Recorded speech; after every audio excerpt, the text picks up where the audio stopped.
Hello people, దొండకాయ కర్రీని ఎప్పుడైనా ఈ కొత్త పద్ధతిలో మీరు ట్రై చేస్తారా? చాలా బాగుంటుంది. ఎలా చేసుకోవాలో ఒకసారి చూసేద్దాం. ముందుగా స్టవ్ ఆన్ చేసి ఒక బాణలి పెట్టుకుని అందులో కొద్దిగా ఆయిల్ వేసుకోవాలి.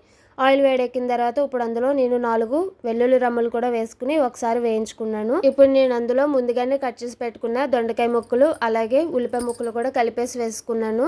ఇప్పుడు అవి బాగా కలుపుకుని మనం ఒక 10 నిమిషాల పాటు మూత పెట్టేసుకోవాలి. లో ఫ్లేమ్లో పెట్టుకోవాలి. అసలు దొండకాయ అంటేనే టైం టేకన్ కాబట్టి మనం ఇవి త్వరగా మగ్గడం కోసం కొద్దిగా వాటర్ అనేవి ఇలా స్ప్రింకిల్ చేసుకుంటూ ఒకసారి కలుపుకుని 5 నిమిషాల పాటు మూత పెట్టుకోవాలి. అలా 2-3 టైమ్స్ చేసుకుంటే సరిపోతుంది. చూడండి, నాకైతే బాగా మగ్గినాయి.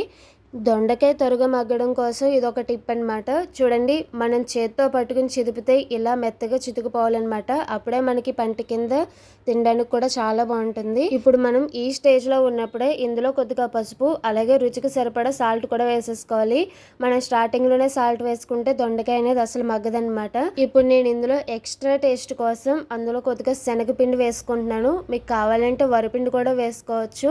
ఒక 4-5 స్పూన్లు శనగపిండి వేసుకుని బాగా కలుపుకుని ఒక 4-5 నిమిషాలు మగ్గిన తర్వాత ఇప్పుడు అందులో కొద్దిగా కారం అలాగే మసాలా కూడా వేసుకుని ఒకసారి బాగా కలుపుకోవాలి. గుర్తుపెట్టుకోండి, అడుగున మాడితేనే మన కర్రీకి మంచి టేస్ట్ ఉంటుంది.